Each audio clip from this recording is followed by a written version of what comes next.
ವೇದಿಕೆಯಲ್ಲಿ ನಮ್ಮ ವಿರೋಧ ಪಕ್ಷದ ನಾಯಕರಾದ ಸಿದ್ದರಾಮಯ್ಯನವರಿದ್ದಾರೆ, ಕಾರ್ಯಾಧ್ಯಕ್ಷರಾದ ಶ್ರೀ ಮೊಹಮ್ಮದ್ ಅವರಿದ್ದಾರೆ, ಮೀಡಿಯಾ ಮುಖ್ಯಸ್ಥರಾದಂಥ ದಿನೇಶ್ ಗುರುಗಳಿದ್ದಾರೆ,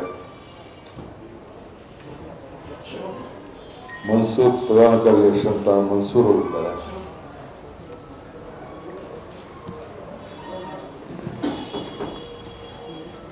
ನಮ್ಮ ಮಾಜಿ ಸಂಸದರಾದಂಥ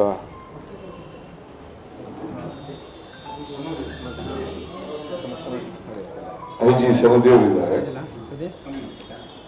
ಎಲ್ಲ ಮಾಧ್ಯಮ ಸ್ನೇಹಿತರೆ, ಇವತ್ತು ಬಹಳ ಪ್ರಮುಖವಾದಂಥ ವಿಚಾರಗಳನ್ನ ತಿಳಿಸಲು ನಿಮ್ಮ ಮುಂದೆ ಕೂತಿದ್ದೇವೆ. ಒಂದು, ಕರ್ನಾಟಕ ರಾಜ್ಯದಲ್ಲಿ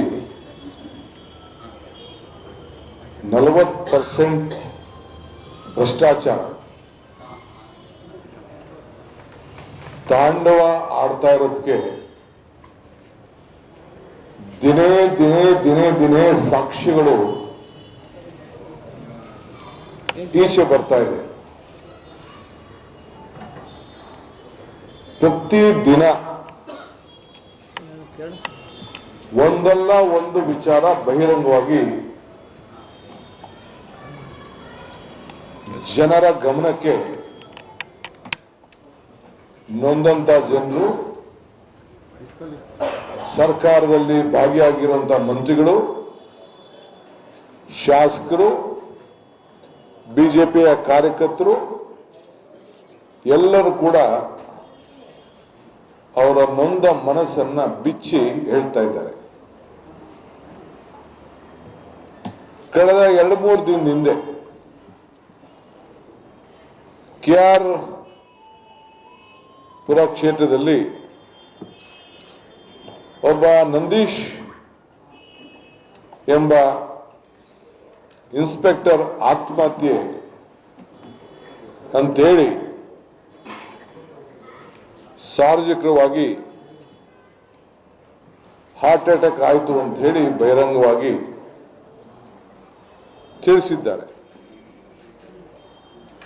ಇದು ಹಾರ್ಟ್ ಅಟ್ಯಾಕ್ ಅಲ್ಲ, ಸರ್ಕಾರ ಮಾಡಿದಂತ ಒಂದು ಕೊಲೆ ಅನ್ನೋದನ್ನ ಸರ್ಕಾರದ ಮರ್ಡರ್ ಅಂತ ಹೇಳಲಿಕ್ಕೆ ನಾನು ಈ ಸಂದರ್ಭದಲ್ಲಿ ನಾನು ಬಯಸ್ತಾ ಇದ್ದೇನೆ. ಮಾನ್ಯ ಸಚಿವರಾದಂಥ MTV ನಾಗರಾಜ್ರವರು ಜೊತೆಲಿದ್ದಂಥ ಪೊಲೀಸ್ ಅಧಿಕಾರಿಗಳಿಗೆ ಮತ್ತು ಅವರ ಕಾರ್ಯಕರ್ತರಿಗೆ ಹೋಗಿ ನೋಡಿ ಈಚೆ ಬರುವಂತ ಸಂದರ್ಭದಲ್ಲಿ ನೇರವಾಗಿ 70-80 ಲಕ್ಷ ಕೊಟ್ಟು ಎಲ್ರಿ ಅವ್ನು ತರೋದು, ಅದಕ್ಕೆ ಬಡ್ಡಿ ಏನಾಯ್ತು, 365 ದಿನದೊಳಗೆ ಇನ್ನೊಂದು ಜಾಗ ಹುಡುಕ್ಬೇಕು, ಅದಕ್ಕೆ ಎಷ್ಟು ಆಗ್ಬಿಡ್ತದೆ, ಇವೆಲ್ಲ ಸಂಭಾಷಣೆಗಳೆಲ್ಲ ಈಚೆಗೆ ಬಂದ್ಬಿಟ್ಟಿದೆ. ಯಾರು ಕೂಡ ಇಲ್ಲ ಅಂತ ಹೇಳಲಿಕ್ಕೆ ಸಾಧ್ಯ ಇಲ್ಲ. ಸೊ ಅದಕ್ಕೆ ಈ ಎಲ್ಲ ವಿಚಾರಗಳು ಆ 40% ಸರ್ಕಾರದ ಸಾಕ್ಷಿಯಾಗಿ ಇವತ್ತು ಉಳ್ಕೊಂಡಿದೆ. ನಿಮಗೆ ಎಲ್ಲರೂ ಕೂಡ ಈಗಾಗಲೇ ಮಾಧ್ಯಮದಲ್ಲಿ ಮತ್ತು ಸೋಷಿಯಲ್ ಮೀಡಿಯಾನಲ್ಲಿ ಒಬ್ಬ ಪ್ರಧಾನಮಂತ್ರಿಗಳಿಗೆ, ಪ್ರೆಸಿಡೆಂಟ್ ಆಫ್ ಇಂಡಿಯಾಗೆ ಬಸವರಾಜ್ ಅಮರಗೋಲ್ಡ್, ಶಾಂತಿನಗರ, ಹುಬ್ಳಿ, ಈಗಾಗಲೇ 22/2/2022 ಒಂದು ಕಂಪ್ಲೇಂಟ್ ಅನ್ನು ಕೂಡ ರಿಜಿಸ್ಟರ್ ಮಾಡಿದ್ದಾರೆ. ಅಂಡರ್ ಸೆಕ್ರೆಟರಿ ಕೂಡ ಸುಶೀಲಾ ಮೇಡಮ್ ಅನ್ನೋರು ಕೂಡ ಭೇಟಿ ಮಾಡಿದ್ದಾರೆ. ಅವರು ಚೀಫ್ ಸೆಕ್ರೆಟರಿಗೆ ಭೇಟಿ ಮಾಡಿ RDPR ಅವ್ರನ್ನ ಭೇಟಿ ಮಾಡಿ ಅಂತ ಕೂಡ ಅವರು ಸಲಹೆಯನ್ನು ಕೊಟ್ಟಿದ್ದಾರೆ. ಅವ್ರಿಗೆ ಆಗ್ತಾ ಇದ್ದ ನೋವಿನ ಬಗ್ಗೆ, EO ಬಗ್ಗೆ, PDO ಬಗ್ಗೆ ಭೇಟಿ ಮಾಡು ಅಂತ ಹೇಳಿದ್ದಾರೆ. ಅವ್ರು ನೇರವಾಗಿ 30-40% ಡಿಮ್ಯಾಂಡ್ ಮಾಡ್ತಾ ಇದ್ದಾರೆ ಅಂತ ಹೇಳಿ ಈಗಾಗಲೇ ಸರ್ಕಾರದ ಎಲ್ಲರೂ ಕೂಡ ಅವನ ಹೆಸರು ಡೀಟೇಲು ಅವನು ಮಾಡಿದಂಥ ಕೆಲಸ ಎಲ್ಲ ಕೂಡ ಆತ ತಿಳಿಸಿದ್ದಾನೆ. ಹೀಗೆ ಪ್ರತಿಯೊಂದು ವಿಚಾರ ಕೂಡ ಅವ್ರಿಗೆ ಸಾಕ್ಷಿಯಾಗಿ ಇವತ್ತು ಉಳ್ಕೊಂಡಿದೆ. ಇದಕ್ಕೆ ಕಾಂಗ್ರೆಸ್ ಪಕ್ಷ ಇದರ ಜವಾಬ್ದಾರಿ ಯಾರು ತೆಗೆದುಕೊಳ್ತಾರೆ? ಈ ಮಂತ್ರಿ ಹೇಳಿರಂತ 70 ಲಕ್ಷ 80 ಲಕ್ಷ ಹೋಮ್ ಮಿನಿಸ್ಟ್ರಿಗೆ ತಲುಪ್ತಾ, ಇಲ್ಲ ಮುಖ್ಯಮಂತ್ರಿಗಳ ಕಚೇರಿಗೆ ತಲುಪ್ತಾ, ಇಲ್ಲ ಸ್ಥಳೀಯ ಮಂತ್ರಿಗಳಿಗೆ ತಲುಪ್ತಾ, ಯಾರು ತಲುಪ್ತು? ಇಲ್ಲ ಡಿಜಿಗೆ ತಲುಪ್ತಾ? ಇದನ್ನ ಬಹಿರಂಗ ಈಚೆ ಬರಬೇಕಲ್ಲ. ಸೊ ಯಾರಿದಕ್ಕೆ ಕಾರಣ? ಒಬ್ಬ ಮಂತ್ರಿನೇ ತನ್ನ ನೋವಿನ ದುಗುಡವನ್ನ ಹೇಳಿಕೊಂಡದ್ದನ್ನ ಯಾರು ಕೂಡ ಇಲ್ಲ ಅಂತ ಹೇಳಕ್ ಆಗ್ತಾ ಇಲ್ಲ. ಅವ್ರದ್ದು ವಾಯ್ಸು ಅವ್ರದ್ದು ಶಬ್ದ ಇಲ್ಲ ಅಂತ ಹೇಳಂಗಲ್ಲ. ನೇರವಾಗಿ ಮಾಧ್ಯಮದ ಮುಂದೆ ಮಾತಾಡಿದಂತ ವಿಚಾರ. ಇದಕ್ಕಿಂತ ಇನ್ನೇನು ಸಾಕ್ಷಿ ಬೇಕು? ಇಲ್ಲ ಹೋಮ್ ಮಿನಿಸ್ಟರ್ ರಾಜೀನಾಮೆ ಕೊಡಬೇಕು, ಇಲ್ಲ ಮುಖ್ಯಮಂತ್ರಿಗಳೇ ರಾಜೀನಾಮೆಯನ್ನು ಕೊಡಬೇಕು, ಇಲ್ಲ ಅಂದ್ರೆ ಯಾರು ಹೇಳಿದ್ದಾರೆ ಆ ಮಂತ್ರಿಗಳ ರಾಜೀನಾಮೆಯನ್ನು ತೆಗೆದುಕೊಳ್ಬೇಕು. ಇವು ಮೂಲ ಉಳ್ಕೊಂಡಿರೋದು.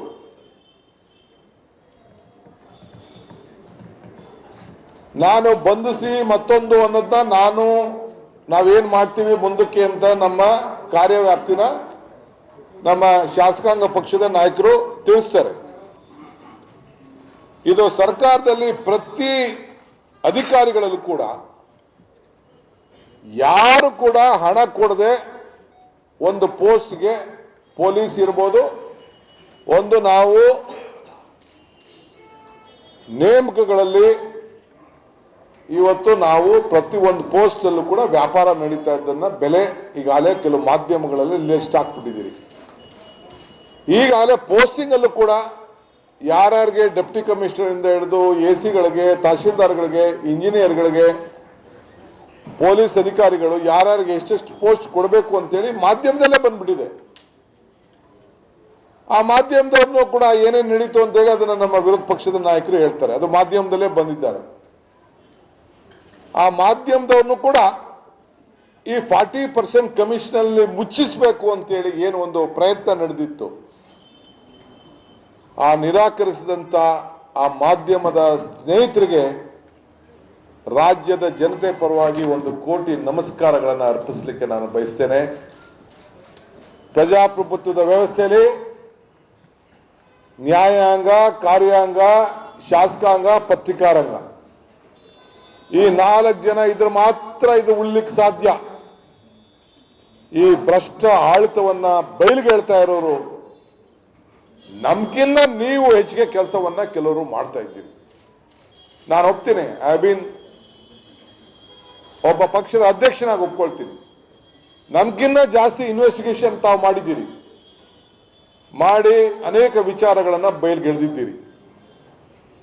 ಈ ರಾಜ್ಯದಲ್ಲಿ ಭ್ರಷ್ಟಾಚಾರ ಯಾವ ರೀತಿ ತಾಂಡು ಆಡ್ತಾ ಇದೆ ಅನ್ನೋದನ್ನ ಈ ಹೋಟ್ಲಲ್ಲಿ ಮೆನು ಕಾರ್ಡು ಡೀಟೇಲ್ ಕೊಡ್ತಾರಲ್ಲ, ಅದೇನು ಕಾರ್ಡ್ ಹೆಸರು? ಮೆನು ಕಾರ್ಡ್ ಎಲ್ಲ ಏನೇನು ರೇಟು ಏನೇನು ಅಂತ ಹೇಳಿ ಕೊಡ್ತಾರಲ್ಲ, ತಿಂಡಿಗಳ ಪಟ್ಟಿ. ಹಂಗೆ ಲಂಚದ ಪಟ್ಟಿಯನ್ನ ಇವತ್ತು ಮಾಧ್ಯಮ ಸ್ನೇಹಿತರುಗಳು ಕೊಟ್ಟು ಈ ಪ್ರಜಾಪ್ರಭುತ್ವವನ್ನು ನೀವು ಉಳಿಸಿದ್ದೀರಿ. ಇದಕ್ಕೆ ನಾನು ನಿಮ್ಗೆ ಅಭಿನಂದನೆ ಸಲ್ಲಿಸಲಿಕ್ಕೆ ಹೇಳ್ತಾ ಇದ್ದೀನಿ.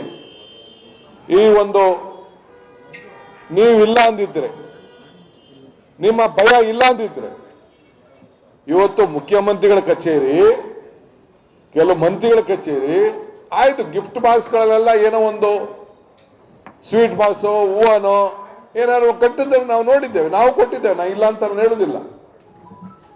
ಆದರೆ ಈ ರೀತಿ ಒಂದು ದೊಡ್ಡ ದೊಡ್ಡ ಹಣದ ಒಂದು ಪ್ಯಾಕೆಟ್ ಕೂಡ ಕೊಟ್ಟಿದ್ದನ್ನ ಬಹುಶಃ ನಾನು ನನ್ನ ಅನುಭವದಲ್ಲಿ ಯಾವತ್ತೂ ಕೂಡ ನಾನು ಕೇಳಿಲ್ಲ. ನಿಮ್ಮನ್ನು ಕೂಡ ಇವತ್ತು ಭ್ರಷ್ಟರ ಒಂದು ಪಟ್ಟಿಗೆ 40% ಹಣ ನಿಮಗೂ ಕೂಡ ಇದನ್ನ ಮೇಯಿಸಬೇಕು ಅಂತ ಹೇಳಿ ಏನು ಒಂದು ಪ್ರಯತ್ನ ಈ ಸರ್ಕಾರ ನಡೀತಲ್ಲ, ಇದನ್ನ ಯಾರು ಈ ರಾಜ್ಯದ ಜನತೆ ಕ್ಷಮಿಸಲಿಕ್ಕೆ ಸಾಧ್ಯ ಇಲ್ಲ. ನಿರಾಕರಿಸಿದಂತ ಎಲ್ಲ ನನ್ನ ಮಾಧ್ಯಮ ಸ್ನೇಹಿತರುಗಳಿಗೆ ಮತ್ತೊಮ್ಮೆ ರಾಜ್ಯದ ಜನತೆಯ ಪರವಾಗಿ ನಿಮ್ಮೆಲ್ಲರೂ ಕೂಡ ನಾನು ಅಭಿನಂದಿಸ್ತೇನೆ. ಮೂರನೇ ವಿಚಾರ, ತೆಲಂಗಾಣದಲ್ಲಿ ತಾವೆಲ್ಲ ಗಮನಿಸಿದ್ದೀರಿ, ನಾನು ತೆಲಂಗಾಣ ಸರ್ಕಾರ ಆಪರೇಷನ್ ಕಮಲ ಏನು ಆ ವಿಚಾರದಲ್ಲಿ ತೆಗೆದುಕೊಂಡಂತ ಒಂದು ದಿಟ್ಟವಾದಂತ ತೀರ್ಮಾನ, ಬಹುಶಃ ಅಲ್ಲಿ ಶಾಸಕರ ಕಡೆ ನೇರವಾಗಿ ಸುಮಾರು ರಾಜಕೀಯವಾಗಿ ಶಾಸಕರನ್ನ ನಮ್ಮ ರಾಜ್ಯದಲ್ಲಿ ಯಾವ ರೀತಿ ಖರೀದಿ ನಡೀತು ಆ ರೀತಿ ಬೇರೆ ರಾಜ್ಯಗಳಲ್ಲೂ ಕೂಡ ನಡೀಕೊಂಡು ಬಂತು. ಇದು ನಮ್ಮ ರಾಜ್ಯ. ಅಂಥದನ್ನ ಅಲ್ಲೂ ಕೂಡ ಸುಮಾರು 100 ಕೋಟಿ ರೂಪಾಯಿ ಆಮಿಷವನ್ನು ಹೊಡಿಸಿ ಇವತ್ತು ಅಲ್ಲೂ ಕೂಡ ಕೆಲವರೆಲ್ಲ ಜೈಲಿಗೆ ಕಳಿಸ್ಕೊಟ್ಟಿದ್ದಾರೆ. ಕೇಸು ಕೂಡ ಬುಕ್ ಆಗಿದೆ. ಆರೋಪಿಗಳು ಮರುವಶಕ್ಕೆ ಆದೇಶ ಆಗಿದೆ. ಇವತ್ತು ಹೈಕೋರ್ಟ್ ಅದಕ್ಕೆ ಏನು ತೀರ್ಮಾನವನ್ನು ಮಾಡಬೇಕು ಕೂಡ ಕೆಲವರು ಹೇಳಿದ್ದಾರೆ. ಅನೇಕ ಆಡಿಯೋಗಳು ಕೂಡ ಅದ್ರ ವಿಚಾರದಲ್ಲಿ ಮತ್ತು ವಿಡಿಯೋಗಳು ಕೂಡ ಈಗಾಗಲೇ ಬಿಡುಗಡೆ ಆಗಿದೆ. I would like to tell, because there is an English media here, Karnataka, BJP from Karnataka, the Operation Lotus started. The father of Operation Lotus, the foundation of Operation Lotus is from Karnataka. It reached Mumbai, it reached Delhi, it reached different part. Now it is going to Telangana. I am very happy, at least the legislators and the media and other friends, the government was very kind enough to see that some stoppage will happen. They have taken a very quick action and the law will take its own course. I demand a Supreme Court judge to investigation in this matter. This is an important, serious issue. We all have to stop it. Otherwise, in future, still lot of states may face this type of problems. I congratulate the departments of Telangana government, whatever may be, which has tried to stop this Operation Lotus. I think the law will take its own course. We once again demand a Supreme Court judge to have its take at a suo motu case to investigate in this matter. ಮತ್ತು ನಮ್ಮ ರಾಜ್ಯದ ಬೇರೆ ಅನೇಕ ವಿಚಾರಗಳನ್ನ ಇವತ್ತು ನಮ್ಮ ಶಾಸಕಾಂಗ ಪಕ್ಷದ ನಾಯಕರಾದಂಥ ಸಿದ್ದರಾಮಯ್ಯ ಸಾಹೇಬರು ನಿಮ್ಮ ಹತ್ರ ಕೆಲವು ವಿಚಾರಗಳನ್ನ ಹಂಚಿಕೊಳ್ತಾರೆ. ನಿಮ್ಮ ಮುಂದೆ ಪ್ರಸ್ತಾಪ ಮಾಡಿದ ಭಾರತೀಯ ಜನತಾ ಪಕ್ಷದ ಸರ್ಕಾರ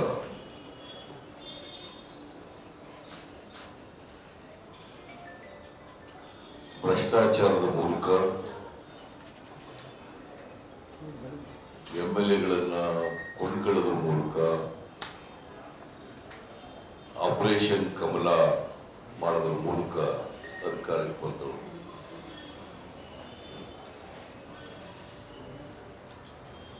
ಮೊನ್ನೆ ಯಡಿಯೂರಪ್ಪನವರು ಮತ್ತು ಈಗಿನ ಮುಖ್ಯಮಂತ್ರಿ ಬಸವರಾಜ ಬೊಮ್ಮಾಯಿ ಅವರು ಇವರೆಲ್ಲರೂ ಕೂಡ ಆಪರೇಷನ್ ಕಮಲ ಮಾಡಿ ಕೋಟ್ಯಾಂತರ ರೂಪಾಯಿಗಳನ್ನ ಖರ್ಚು ಮಾಡಿ ನಮ್ಮ ಶಾಸಕರುಗಳನ್ನ JDS ಶಾಸಕರುಗಳನ್ನ ಕೊಂಡ್ಕೊಂಡು ಸರ್ಕಾರ ಮಾಡಿರ್ತಕ್ಕಂಥವ್ರು.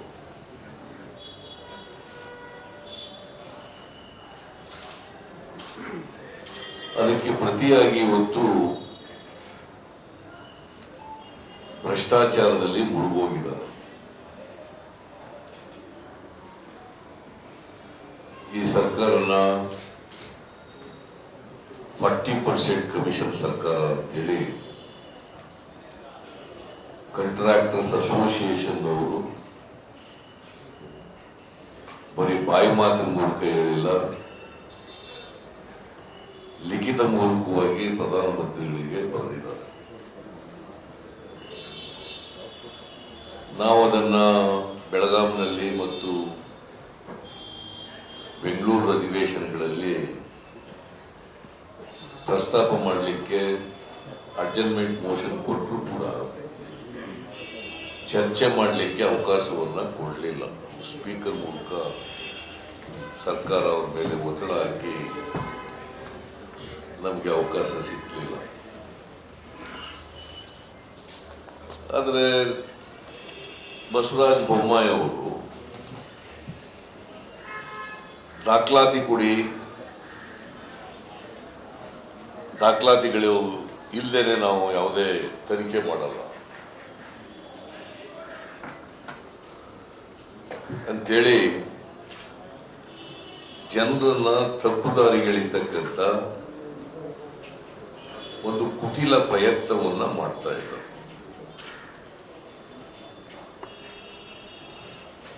ಸಾಮಾನ್ಯವಾಗಿ ಭ್ರಷ್ಟಾಚಾರಕ್ಕೆ ದಾಖಲಾತಿಗಳು ದೊರಕಿಸಲು ಕಷ್ಟ. ಆದರೂ ಕಾಂಟ್ರಾಕ್ಟರ್ಸ್ ಅಸೋಸಿಯೇಷನ್ ಅವರು ನರೇಂದ್ರ ಮೋದಿ ಅವರಿಗೆ 6/7/2021 ಪತ್ರ ಬರೆದಿದ್ದಾರೆ. ನರೇಂದ್ರ ಮೋದಿ ಅವರು ಆ ಪತ್ರದ ಮೇಲೆ ಏನು ಕ್ರಮ ತಗೊಳ್ಳಿಲ್ಲ. ಇವರು ಇಲ್ಲಿ ಚರ್ಚೆ ಮಾಡಲಿಕ್ಕೆ ಅವಕಾಶ ಕೊಡಲಿಲ್ಲ. ಇದಕ್ಕಿಂತ ದಾಖಲಾತಿ ಬೇಕಾಗಿರಲಿಲ್ಲ ಅವರಿಗೆ. ತನಿಖೆ ಮಾಡಿ ಅಂತ ಹೇಳಿದ್ರು. ನಾವು ಒಂದು ಜುಡಿಷಿಯಲ್ ಕಮಿಷನ್ ಮಾಡಿ ತನಿಖೆ ಮಾಡ್ರಿ ಅಂತ ಹೇಳೋದು. ಅವರು ಅದಕ್ಕೆ ನಿಮ್ಮ ಸರ್ಕಾರದಲ್ಲಿ ನಡೆದಿರ್ಲಿಲ್ವೋ ತನಿಖೆ, ಆಮೇಲೆ ಭ್ರಷ್ಟಾಚಾರ ನಡೆದಿರ್ಲಿಲ್ವೋ? ನಾನು ಹೇಳಿದೆ, ನಮ್ಮ ಸರ್ಕಾರದಲ್ಲಿ ಭ್ರಷ್ಟಾಚಾರ ನಡೆದಿದ್ರೆ ನಿಮ್ಗೆ ಅವಕಾಶ ಇತ್ತು. ನೀವೇ ವಿರೋಧ ಪಕ್ಷದಲ್ಲಿದ್ದೀರಿ, ಅಧಿಕೃತ ವಿರೋಧ ಪಕ್ಷ. ಹಾಗೇನು ಇದನ್ನು ಪ್ರಸ್ತಾಪ ಮಾಡಿಲ್ಲ. ನಮ್ಮ ಸರ್ಕಾರದಲ್ಲಿ ನಡೆದಂಥ ಭ್ರಷ್ಟಾಚಾರದ ಬಗ್ಗೆ ನೀವು ಪ್ರಸ್ತಾಪ ಮಾಡಲಿಲ್ಲ. ಮತ್ತೆ ಕಳೆದ 3 ವರ್ಷದಿಂದ ಅಧಿಕಾರದಲ್ಲಿದ್ದೀರಿ, ನೀವೇನೆ ತನಿಖೆ ಮಾಡಿಸ್ಬೋದಾಗಿತ್ತು. ನಿಮ್ಮ ಹತ್ರ ದಾಖಲಾತಿಗಳಿದ್ರೆ ಅದಕ್ಕೆ ನಾನು ಹೇಳಿದೆ, 2006ರಿಂದ ಇವತ್ತಿನವರೆಗೆ ಏನೇನು ಭ್ರಷ್ಟಾಚಾರ ಅಕ್ರಮಗಳು ನಡೆದಿದ್ದಾವೆ, ನೀವೇ ಜಾಸ್ತಿ ದಿನ ಅಧಿಕಾರದಲ್ಲಿದ್ದೀರಿ, ತನಿಖೆ ಮಾಡಿಸಿ. ಅದಕ್ಕೋಸ್ಕರನೇ ಒಂದು ಆಯೋಗ ಸ್ಥಾಪನೆ ಕಾನ್ಸ್ಟಿಟ್ಯೂಟ್ ಮಾಡಿ, ನಿಮ್ಮ ಸರ್ಕಾರದ ಭ್ರಷ್ಟಾಚಾರ ನಮ್ಮ ಸರ್ಕಾರದಲ್ಲಿ ನಡೆದಿದೆ ಅಂತ ನೀವೇನು ಹೇಳ್ತಾ ಇದ್ದೀರ ಅವನ್ನೂ ಸೇರಿಸ್ಕೊಡಿ. ನಿಮ್ಮನ್ನ ಯಾರು ನಾವು ಹಿಡ್ಕೊಂಡಿರುವಲ್ಲ, ನೀವೇ ಅಧಿಕಾರದಲ್ಲಿದ್ದೀರಲ್ಲ ಅಂತ ನಾನು ಉತ್ತರ ಕೊಟ್ಟಿದ್ದೀನಿ. ಅದ್ರ ಬಗ್ಗೆ ಮಾತಾಡಕ್ ಹೋಗಲ್ಲ. ಇವತ್ತು 40% ಸರ್ಕಾರ ಕಮಿಷನ್ ಇದೆ ಅಂತ ಕಾಂಟ್ರಾಕ್ಟರ್ಸ್ ಅಸೋಸಿಯೇಷನ್ ಅವರು ಹೇಳಿದ್ರು. ಅದಕ್ಕೆ ಪೂರಕವಾಗಿ ನಾವು ಅನೇಕ ಸಾರಿ ಹೇಳಿದ್ದೀವಿ, ಈ ಸರ್ಕಾರದಲ್ಲಿ ವ್ಯಾಪಕವಾಗಿ ರಿಕ್ರೂಟ್ಮೆಂಟ್ನಲ್ಲಿ, ಪೋಸ್ಟಿಂಗ್ಸ್ನಲ್ಲಿ, ಟ್ರಾನ್ಸ್ಫರ್ಗಳಲ್ಲಿ, ಪ್ರಮೋಷನ್ಗಳಲ್ಲಿ ವ್ಯಾಪಕವಾಗಿ ಭ್ರಷ್ಟಾಚಾರ ನಡೀತಾ ಇದೆ. ಇದ್ರ ಜೊತೆಗೆ ಯಾವುದೇ ಕೆಲಸ ಮಾಡಬೇಕಾದ್ರೂ ಕೂಡ ಕಾಂಟ್ರಾಕ್ಟ್ ಕೊಡಬೇಕಾದ್ರೆ, ಕಾಂಟ್ರಾಕ್ಟ್ ಅಪ್ರೂವಲ್ ಆಗ್ಬೇಕಾದ್ರೆ, LOC ಕೊಡಬೇಕಾದ್ರೆ ಲಂಚ ಕೊಡಬೇಕು.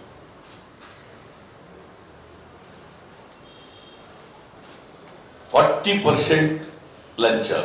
ಇನ್ನು ಬೆಂಗಳೂರು ನಗರ ಪಾಲಿಕೆಯಲ್ಲಿ 50% ಲಂಚ ಅಂತ ಹೇಳ್ತದೆ. ಇದು ವ್ಯಾಪಕವಾಗಿ ನಡೆದಿದೆ. ಈಗ ನೀವೆಲ್ಲ ಬರೆದಿದ್ದೀರಿ ಪೊಲೀಸ್ ಸಬ್ ಇನ್ಸ್ಪೆಕ್ಟರ್ ರಿಕ್ರೂಟ್ಮೆಂಟ್ ಭ್ರಷ್ಟಾಚಾರ ನಡೆದಿಲ್ಲ ಅಂತ ಹೇಳಿದ್ರು. ಆಗ ಜ್ಞಾನೇಂದ್ರ ಹೇಳಿದ ಉತ್ತರ ಕೊಟ್ಟಿದ್ದಾರೆ ಕೌನ್ಸಿಲ್ ನಲ್ಲಿ. ಬಸವರಾಜ ಬೊಮ್ಮಾಯಿ ಹೇಳಿದ್ದಾರೆ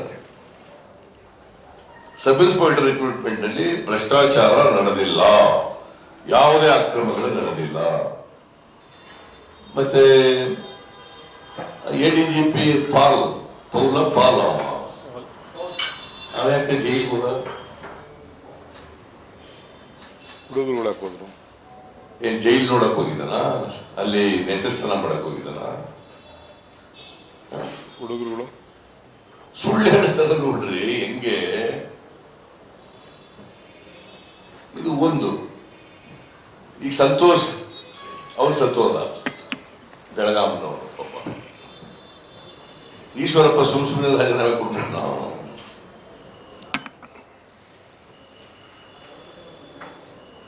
ಅವನು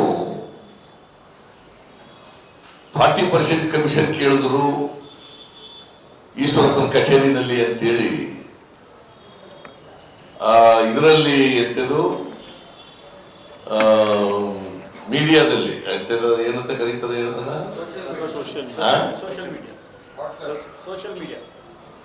ಸೋಷಿಯಲ್ ಮೀಡಿಯಾ ಅದರಲ್ಲಿ ಹೇಳಿದ್ದಾನೆ it amounts to death note according to me.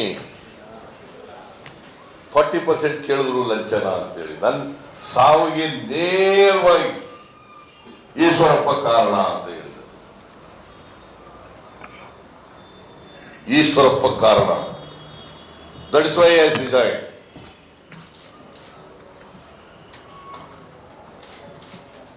ಆಮೇಲೆ ಬಿ ರಿಪೋರ್ಟ್ ಹಾಕ್ಬಿಟ್ಟಿದ್ದಾರೆ ಅದರಲ್ಲಿ.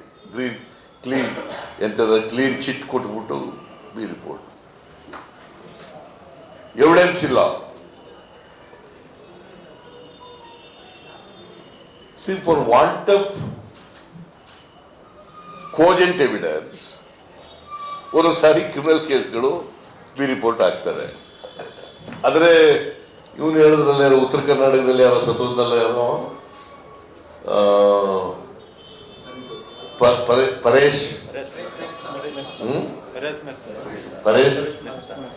ಮೆಹತಾನ ಅವನು ಸತ್ತೋದಕ್ಕೆ ನಾನು CBI ಕೊಟ್ಬಿಟ್ಟಿದ್ದೆ. ಅದಲ್ಲ ದೊಡ್ಡದಾಗಿ ಮರ್ಡರ್ ಆಗಿದೆ ಅಂತೇಳಿ ಏನ್ ಪ್ರತಿಭಟನೆ ಮಾಡಿ ಗಲಾಟೆ ಮಾಡಿ ಎಲ್ಲ ಮಾಡಿದ್ರು. ನಾನು I referred the matter to the CBI.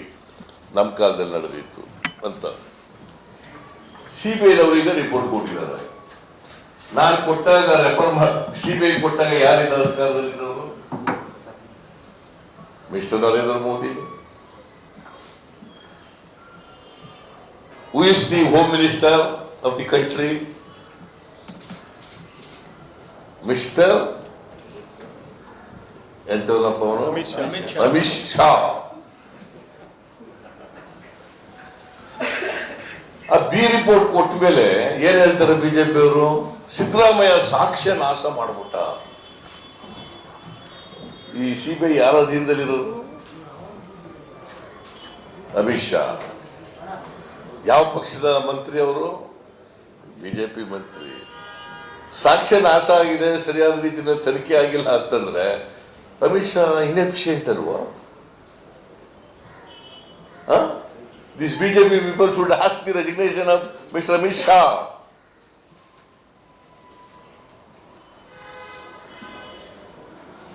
ಹೆಂಗ್ ಸುಳ್ಳು ಹೇಳ್ತಾರೆ, ಒಂದೊಂದಕ್ಕೆ ಒಂದೊಂದು ಕಥೆ ಹೇಳ್ತಾರೆ. ಅದಕ್ಕೆ ಸಿದ್ದರಾಮಯ್ಯ ನಾಶ ಮಾಡದ ಅನ್ನೋದು. ಈಶ್ವರಪ್ಪನಿಗೆ ಬಿ ರಿಪೋರ್ಟ್ ಹಾಕಿದ್ರೆ ನೋಡಿ ಕ್ಲೀನ್ ಚಿಟ್ ಕೊಟ್ಬಿಟ್ಟಿದ್ದಾರೆ ಅಂತ ಅನ್ನೋದು. See how these people are misleading the people. ಅದಾಯ್ತಾ? ಈಗ ಚೀಫ್ ಮಿನಿಸ್ಟ್ರು ದೀಪಾವಳಿ ಗಿಫ್ಟ್ ಕೊಡ್ತಾರೆ. ಆಯ್ತಪ್ಪ, ದೀಪಾವಳಿ ಗಿಫ್ಟ್ ಕೊಟ್ಟರೆ ಸ್ವೀಟ್ ಕಳಿಸಿದ್ರೆ ಓಕೆ. ಅದರಲ್ಲಿ 1 ಲಕ್ಷ 2 ಲಕ್ಷ 3 ಲಕ್ಷ ಕೊಟ್ಟಿದ್ರಲ್ಲ, ಅದ್ಯಾವ ದುಡ್ಡು ಅದು? ನೀವೇನೋ ವಾಪಸ್ ಕಳಿಸ್ಬಿಟ್ಟಿದ್ರಿ, ನಿಮಗೆ ಧನ್ಯವಾದಗಳು. ಬಹಳ ಜನ ವಾಪಸ್ ಕಳಿಸ್ಬಿಟ್ಟಿದ್ದೀರಿ. ಯಾವ ದುಡ್ಡು ಅದು? Mister Basavaraj Bommai should explain. ನನ್ನ ಪ್ರಕಾರ ಅದು ಭ್ರಷ್ಟಾಚಾರದ ಹಣ.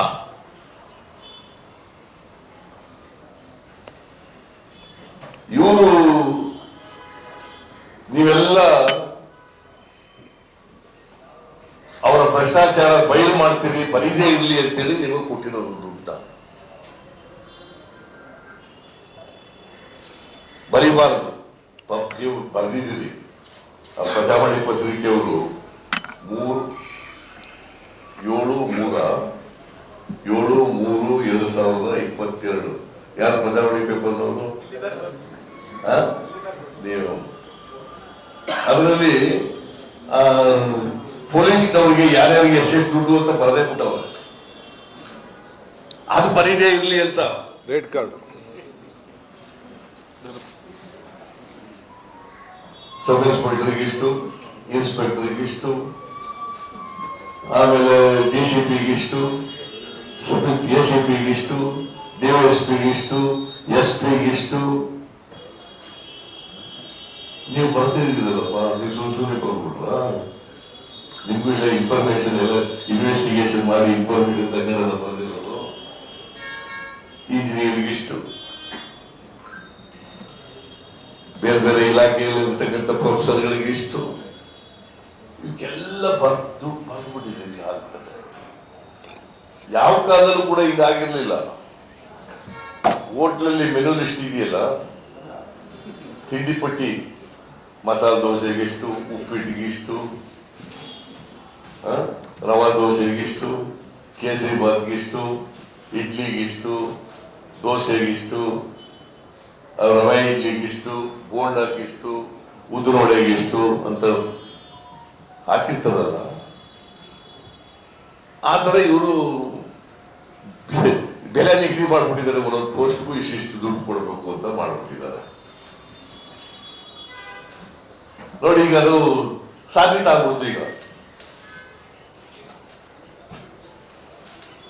MTB ನಾಗರಾಜ್ ಅದರ ಒಬ್ಬ ಸೀನಿಯರ್ ಮಿನಿಸ್ಟ್ರು, ನಮ್ಮಿಂದ ಹೋಗಿರೋ ಗಿರಾಕಿ ಅವರು. ವಿಶ್ವನಾಥ್ ಹೇಳಿದ್ ನಾನು ಏನ್ ಹೇಳಿದ್ದಾರೆ? ಅವ್ರು ನೋಡಕ್ ಹೋಗಿದ್ದಾರೆ, ಅಂತಿಮ ದರ್ಶನ ಪಡೆಯಕ್ಕೆ ಹೋಗಿದ್ದಾರೆ. ನಂದೀಶ್ ಅನ್ನವನು ಸತ್ತೋಗ್ಬಿಟ್ಟಿದ್ದಾರೆ. ಅವನು ಏನ್ ಹೇಳ್ತಾನೆ, ಪಕ್ಕದಲ್ಲಿ ಪೊಲೀಸ್ ಆಫೀಸರಿಗೆ 70-80 ಲಕ್ಷ ರೂಪಾಯಿ ಕೊಟ್ಬಿಟ್ಟು ಟ್ರಾನ್ಸ್ಫರ್ ಮಾಡಿಸ್ಕೊಂಡ್ರೆ ನೀನು ಹಾರ್ಟ್ ಅಟ್ಯಾಕ್ ಆದ್ರೆ ಇರ್ತದ ಅಂತ ಹೇಳಿದ್ರೆ, 70-80 ಲಕ್ಷ ಕೊಟ್ಬಿಟ್ಟು ಟ್ರಾನ್ಸ್ಫರ್ ಮಾಡ್ಕೊಂಡು KR-ಪುರಂ ಪೊಲೀಸ್ ಸ್ಟೇಷನ್ ಬಂದ್ರೆ ಹಾರ್ಟ್ ಅಟ್ಯಾಕ್ ಆದ್ರೆ ಇರ್ತದೆ ಅಂದ್ರೆ ಅಂತ ಹೇಳಿದ್ದಾರೆ. ಇದು ಸಾಕ್ಷಿ ಅಲ್ವಾ? ಇದು ವೈರಲ್ ಆಗಿದೆಯಲ್ಲ, ನೀವೆಲ್ಲ ನೋಡಿದಿರಲ್ಲ, ಪತ್ರಿಕೆಗಳಲ್ಲೂ ಬರೆದಿದ್ದೀರಲ್ಲ. Is it not a strong evidence to prove 40% commission in this corrupt government? What more evidence is required? ಈ 70-80 ಲಕ್ಷ ಕೊಟ್ಟಿರೋದು ಕೊಟ್ಬಿಟ್ಟು ಮಾಡಿದಾನೆ ಅಂತ ಪಾಪ ಅವನಿಗೂ ಅವ್ರಿಗೆ ಸರ್ಕಾರದಲ್ಲಿ ನಡೀತಾ ಇರೋದು ಹೇಳಿದ್ದಾರೆ. ಅವರು ಏನ್ ಸರ್ಕಾರದಲ್ಲಿ ನಡೀತಾ ಇದೆ ಅದನ್ನ ಹೇಳ್ಬಿಟ್ಟಿದ್ದಾರೆ.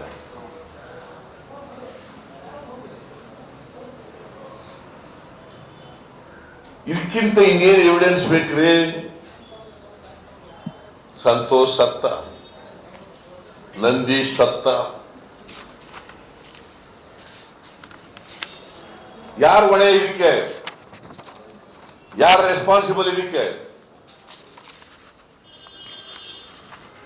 It is the government which is responsible directly.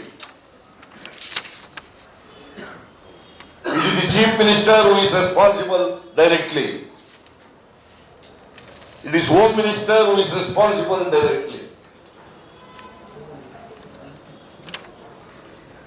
ಪಾಪ ಅವನು ಅರ್ಗ ಜ್ಞಾನೇಂದ್ರ, ನಾನು RSS ಇಂದ ಬಂದಿದ್ದೀನಿ.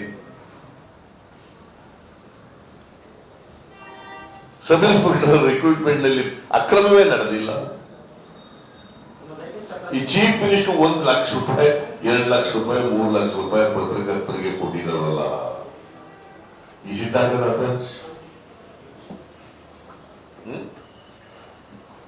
as he got moral right to continue as a chief minister?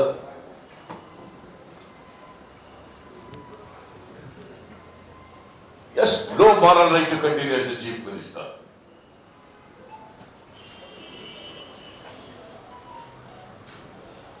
ಅವ್ರ ಮೇಲೆ ಕ್ರಿಮಿನಲ್ ಮೊಕದ್ದಮೆ ಹೂಡಬೇಕು. ಮುಖ್ಯಮಂತ್ರಿ ಮತ್ತೆ ಹೋಮ್ ಮಿನಿಸ್ಟರ್ ಮೇಲೆ. Immediately the chief minister and the home minister should resign. They have no moral right to continue as chief minister. ಪಾಪ ನಂದೀಶನ್ ಇದಕ್ಕೆ ಅದ್ರ ಜೊತೆಗೆ 70-80 ಲಕ್ಷ ಸಾಲ ತಗೊಂಡ್ಬಂದು ಕೊಟ್ಟಿದ್ದಾರ. ಇನ್ನು 70-80 ಲಕ್ಷ ಸ್ವಲ್ಪ ಇದಕ್ಕೆ 2 ತಿಂಗಳು 3 ತಿಂಗಳು ಆಗಿರ್ಬೇಕು ಅಷ್ಟೇ.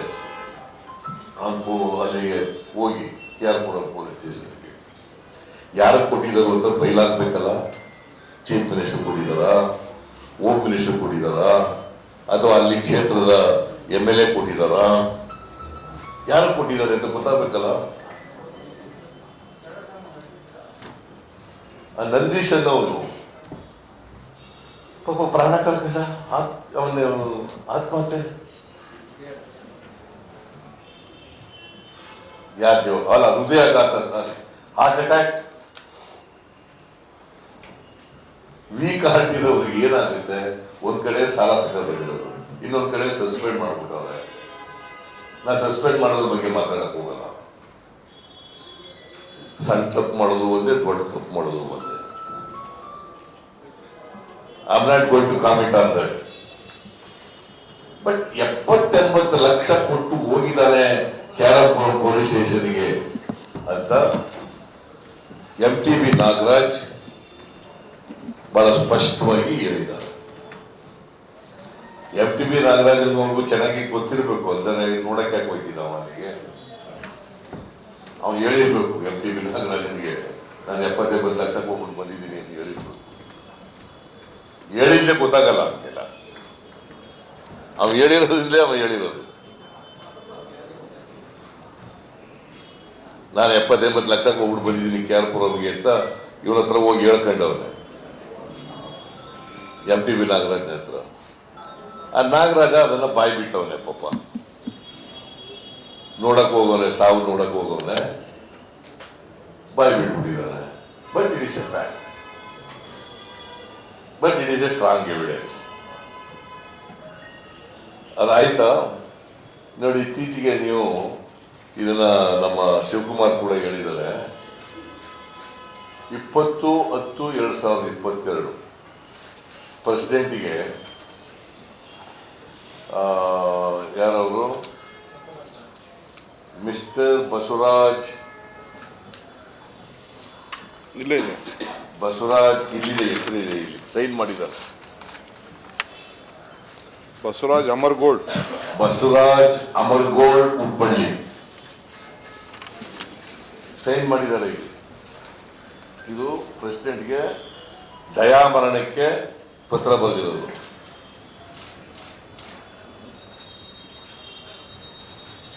ದಯಾಮರಣಕ್ಕೆ ಪತ್ರ ಬರೆದಿರೋದು 20/10/2022. ಈಗ ಇವತ್ತೆಷ್ಟು ತಾರೀಕು? 28, 30, ಇವತ್ತು 30. 10 ದಿನಗಳ ಹಿಂದೆ ಬರೆದಿದ್ದಾನೆ ನೋಡಿ. ಇದು ಡೇಟು.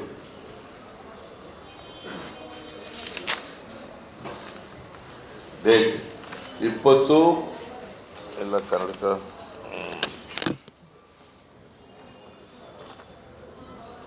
20/10/2022. ಓದ್ಲ ಬೇಡಲ್ಲ. ಮೈಸೆಲ್ ಇಂಗ್ಲಿಷ್ ನಲ್ಲಿ ಬರ್ತಿರೋದು. Myself Basavaraj Amargold from Shantinagar, Hubballi, Karnataka. Already I have registered a complaint on 22 February 2022.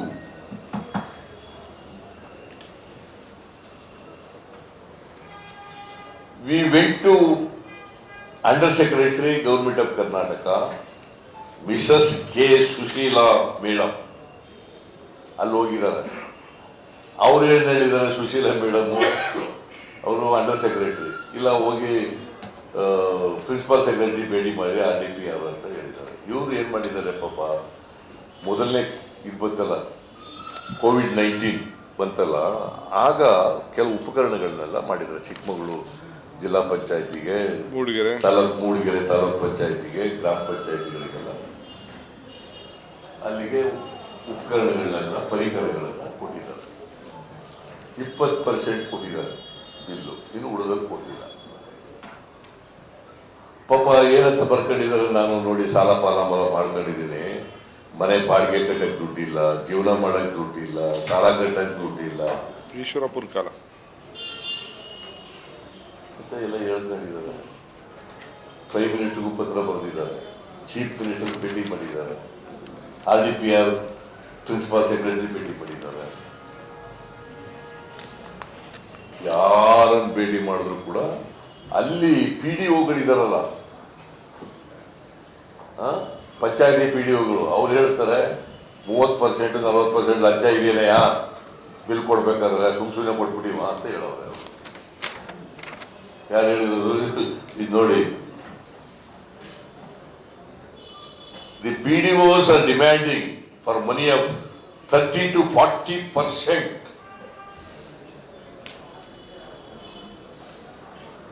ನಾನು ಹೇಳಿರೋದಲ್ಲಪ್ಪ, ಬಸವರಾಜ್ ಅಮರ್ಗೋಲ್ಡ್, ಮಿಸ್ಟರ್ ಬಸವರಾಜ್ ಅಮರ್ಗೋಲ್ಡ್ ಹೇಳ್ಕೊಂಡಿರೋದು. ನಾನು ಆತ್ಮಹತ್ಯೆ ಮಾಡ್ಕೋಬೇಕಾಗತ್ತ ಮರಯ್ಯ, ದುಡ್ಡಿಲ್ಲ ಅಂತಂದ್ರು 30% 40% ಕೊಡಕ್ಕೆ ತಯಾರಾಗಿದ್ದೇನೆಯಾ ಬಿಲ್ ಕೊಡ್ಬೇಕಾದ್ರೆ ಅಂತ ಕೊಟ್ಟಿಲ್ಲ ಅವ್ರಿಗೆ. ಇವರು ಇಂಥ ಅಮಾಯಕರನ್ನ ಸಾಯಿಸಕ್ ಕೊಟ್ಟಿದಾರಲ್ಲ. ಅವನು CM ಭೇಟಿ ಮಾಡಿದ್ದಾನೆ. ಅದೇ ಹೇಳಿದೆ, 2 times ಅವರ honourable chief minister of Karnataka state Basavaraja Bommai. 2 chief ಮಿನಿಸ್ಟರ್ನು ಭೇಟಿ ಮಾಡಿದ್ದಾರೆ. ನೋಡಿ ಇಲ್ಲಿ, for this purpose we meet, ಅದೇ ಇಂಗ್ಲಿಷ್ ಪಾಪ ತಪ್ಪು ಬರ್ಕೊಂಡಿದ್ದಾರೆ. We meet 2 times to our Honorable Chief Minister of Karnataka State, Mr. Basavaraj Bommai. Basavaraj Bommai ಅವರು PDOಗಳಿಗೆ ಹೇಳ್ಕೊಟ್ಟಿದ್ದಾರೆ. ಫರ್ದರ್ ಕಂಪ್ಲೇಂಟ್ ಫುಲ್ ಓದಿ ಹೇಳ್ತೀನಿ. ಅದಾದ್ಮೇಲೆ ಅವರು ಪೊಲೀಸ್ಗೆ ಏನು ಆಕ್ಷನ್ ತಗೋಬೇಡಿ ಅಂತ ಫೋನ್ ಮಾಡ್ತಾರಂತೆ. ಆಮೇಲೆ ಚೀಫ್ ಮಿನಿಸ್ಟರ್ ಫೋನ್ ಮಾಡ್ತಾರೆ ಪೊಲೀಸ್ನವರಿಗೆ, don't take any action against the complaint launched by mister Basavaraj Amargold ಅಂತ ಚೀಫ್ ಮಿನಿಸ್ಟರ್ ಫೋನ್ ಮಾಡ್ತಾರೆ ಅಂತ ಇವ್ರು ಬರ್ಕೊಂಡಿರೋರಪ್ಪ, ನಾನಲ್ಲ, ಬಸವರಾಜ್ ಅಮರ್ಗೋಲ್ಡ್ ಬರ್ಕೊಂಡಿರೋರಿಗೆ.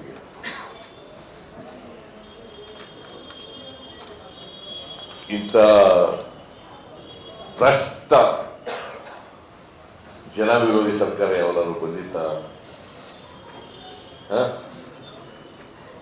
ಯಾವಾಗಲೂ ಬಂದಿರಲಿಲ್ಲ. ದಯಮಾಡಿ ಅವರು ಏನಾರ ಕೊಡ್ಲಿ, ನೀವು ವಾಪಸ್ ಕೊಟ್ಬಿಟ್ಟಿದ್ದೀರಿ ದುಡ್ಡ, ದಯವಿಟ್ಟು ಇನ್ನೂ ಸ್ವಲ್ಪ ಜಾಸ್ತಿ ಬರೀರ ಮನೆಯ. ನಾವು ಹೇಳಿದ್ರೆ ಸಾಕ್ಷ್ಯ ಎಲ್ಲಿದ್ದದ್ರಿ, ನಾವು ಹಿಂದಿನ ಸರ್ಕಾರದಲ್ಲಿ ಸಿದ್ದರಾಮಯ್ಯ ಸರ್ಕಾರದಲ್ಲಿ ಮಾಡಿರ್ಲಿಲ್ವಾ ಅಂತಾರೆ. ಅದಕ್ಕೆ ನಾನು ಹೇಳ್ತೀನಿ, ಅವರಂತೂ ಮಾಡಲ್ಲ. ಅದಕ್ಕೆ ನಮ್ಮ ಅಧ್ಯಕ್ಷರು ಹೇಳಿದ್ದಾರೆ, ಸುವಮೋಟೋ ಕೇಸ್ ತಗೊಳ್ಳಿ ಇವ್ರ ಮೇಲೆ ಅಂತ. ತನಿಖೆ ಮಾಡಿಸ್ರಿ, ಸತ್ಯ ಗೊತ್ತಾಗಲಿ ಜನಗಳಿಗೆ, ವಾಟ್ ಇಸ್ ದಿ ಟ್ರೂತ್ ಅಂತ ಗೊತ್ತಾಗಲಿ. ನಮ್ಮ ಕಾಲದಲ್ಲೂ ನಡೆದಿದೆ ಅಂತ ಹೇಳ್ತಿರಲ್ಲ, ಅದನ್ನು ಕೊಡಿ. ಈ ತರ ಅಮಾಯಕರ ಸಾವಿಗೆ ಕಾರಣ ಆಗ್ಬೇಡಿ, ಸಾಯಿಸಕ್ ಹೋಗ್ಬೇಡಿ.